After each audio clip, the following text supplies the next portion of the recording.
नमस्ते श्रोतागण। कहानी चैनल में आपका स्वागत है। आइए सुनते हैं मालती जोशी जी की कहानी भागमान बुढ़िया। घड़ी का कांटा 10 को पार कर चुका था और जमुना का अब तक पता नहीं था। मैंने पेन मेज पर रख दिया था और मेरी एक आंख घड़ी पर और दूसरी खिड़की पर टंग गई थी। दिमाग में कहानी का एक खूबसूरत मोड़ चक्कर काट रहा था, पर सिंक में पड़े बर्तन मुझे पुकार रहे थे। समझ में नहीं आ रहा था कि पहले उनका उद्धार करूं या झाड़ू बुहारी करूं। इसी पसोपेश में पड़ी हुई मैं उन तमाम कारणों की मन ही मन फेहरिस्त बना रही थी जो कल मेरे सामने पेश होंगे।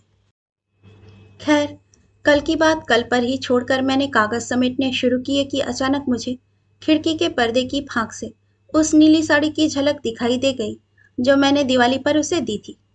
मेरी सांस तुरंत सम पर आ गई और मैंने घंटी बजने की राह भी नहीं देखी, फौरन उठकर चटकनी खोल दी। इतनी आतुर प्रतीक्षा तो शायद मैंने अपने पतिदेव की भी नहीं की थी।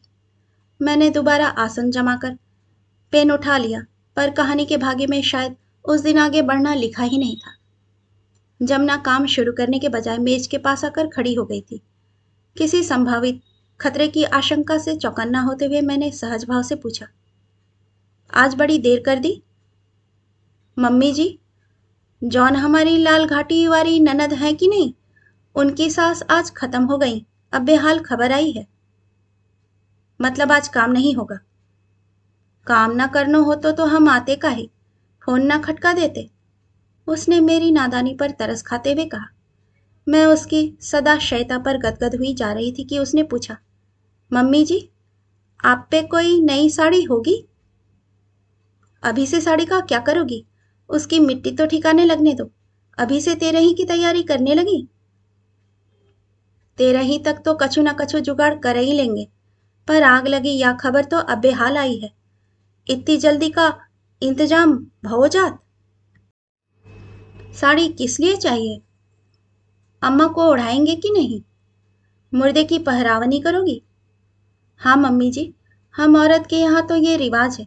फिर हम तो खास भैया ठहरे, खाली हाथ गए हैं तो ननद की बेइज्जती होगी कि नहीं? मेरे पास उस तरह की कोई साड़ी नहीं थी। होती भी तो मैं मुर्दे के लिए नहीं देती। उसकी एवज में मैंने उसे लंबा चौड़ा लेक्चर पिला दिया। कहा कि तुम लोग इसी तरह लकीर पीटते रहते हो। दुनिया चांद पर जा रही है और तुम लोग बाबा आदम के जमाने के रीति रिवाज चलाए जा रहे हो, इसीलिए तो पनपते नहीं हो। तुम्हारी सारी कमाई मरण त्योहारों में ही फूंक जाती है। वह निर्लिप्त भाव से मेरा भाषण सुनती रही और अपना काम करती रही। जाते हुए बोली, बगल वाली मैडम से पूछती हूँ, वे राखती हैं।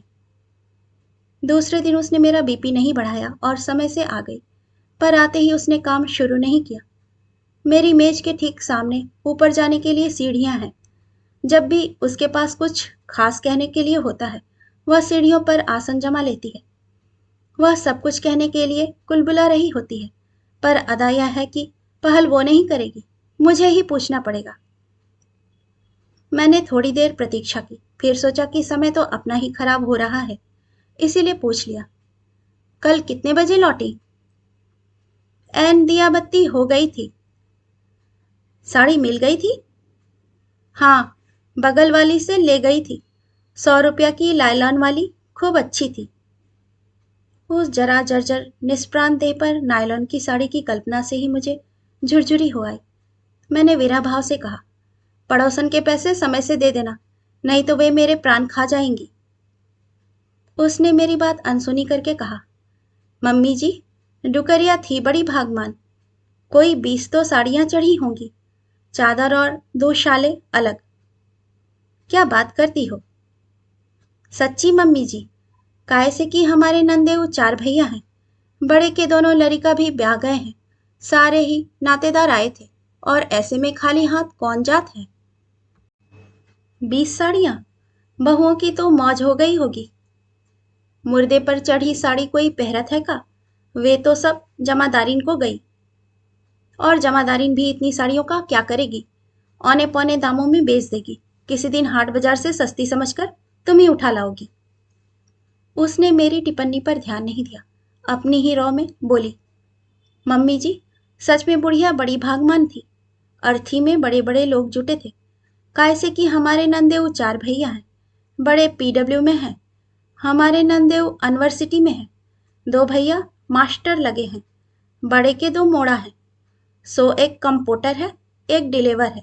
सबके दफ्तर से लोग आए थे, फूलन को ढेर लग गओ थो, गुलाब ही गुलाब थे। मुझे अर्थी की सजावट में कोई दिलचस्पी नहीं थी, मेरे दिमाग में तो साड़ियां घूम रही थी। मैंने पूछा, अच्छा जमुना, ये बताओ, मरने वाली के पास जीते जी कभी एक मुश्त इतनी साड़ियां थी? अरे मम्मी जी, का बताएं, एक पहरत थी, एक निचोड़त थी, 4 4 बेटे थे फिर भी। हाथ पांव साबुत थे तब लो तुम औरन के काम कर लेत थी, नाश्ता पानी भी जुटत था और कपड़ा लत्ता भी। अब तो एन हालियत हो गई थी, 4 4 बेटे थे फिर भी। अरे मम्मी जी, 4 हों कि 40 हों, कोई राखे तब की, 3 3 महीना बंधे थे, ना एक दिन कम ना एक दिन ज्यादा। मरी किसके यहाँ? हमारी ननद के।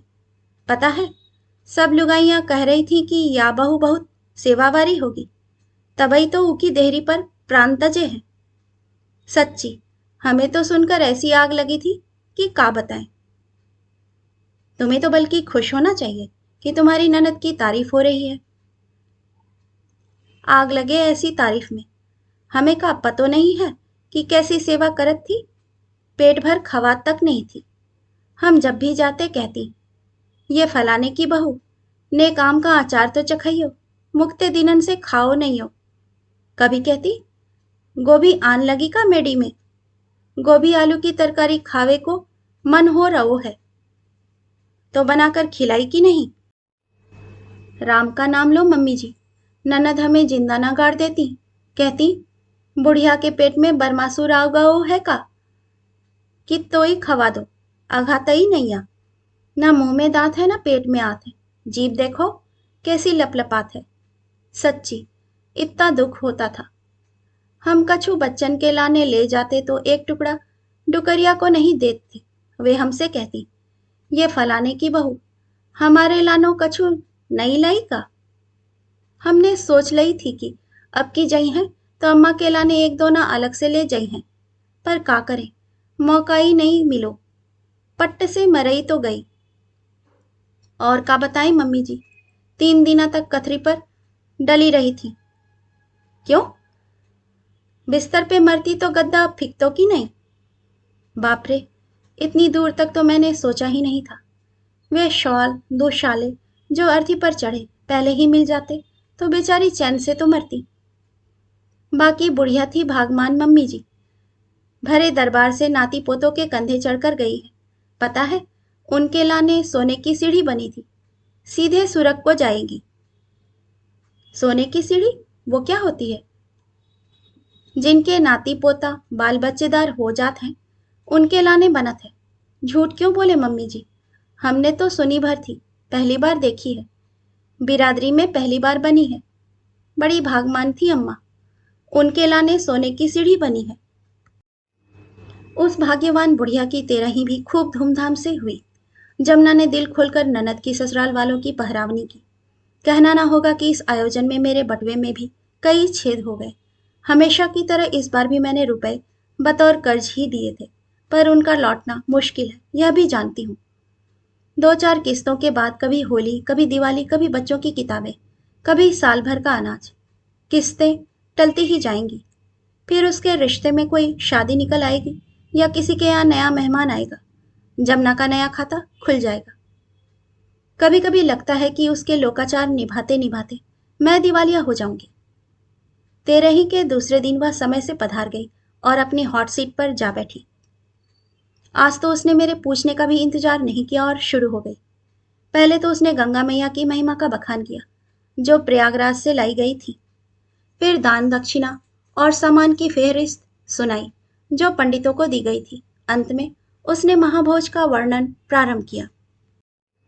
का बताएं मम्मी जी, 4 4 मिठाई बनी थी, खीर अलग, इमरती, गुलाब जामुन, मोतीचूर, बालूशाही और पालक के पकौड़े, बूंदी का रायता, आलू गोभी की तरकारी, भरवा भिंडी, मटर पुलाव, जौन जौन चीज अम्मा को पसंद हती सब बनी थी।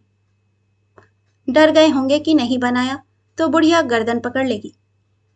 मेरी यह अभद्र टिप्पणी उसे जरा भी अच्छी नहीं लगी, पर मन में एक शंका का बीज तो डाल ही गई। बोली, अच्छा मम्मी जी, हम जौन चीज पंडितन को खवात है वो आत्मा को पहुंचत है का? यह तो मरने वाला ही बता सकता है जमुना। हमें तो इतना मालूम है कि अगर जीते जी खिलाया होता तो उनकी आत्मा जरूर तृप्त होती। सच कह रही हैं मम्मी जी। सच बताएं, इमरती हमारे गले से उतरत नहीं थी। ता दिन हम दे नहीं पाए थे तो सोच लई थी कि अगली बार अम्मा के लाने एक दो ना अलग से ले जाई हैं, पर का करें, मौका ही नहीं मिलो। पट्ट से मरई तो गई, पर बुढ़िया भागमान हती मम्मी जी। ज्यादा दिन रुली घुली नहीं, अपनों पट्ट से मर गई। मुझे भी मानना पड़ा कि बुढ़िया सचमुच भाग्यवान थी। जिंदगी चाहे कैसी कसाले में बीती हो, मौत का जश्न शानदार रहा। भगवान ऐसी मौत सबको दे। कहानी सुनने के लिए आपका धन्यवाद।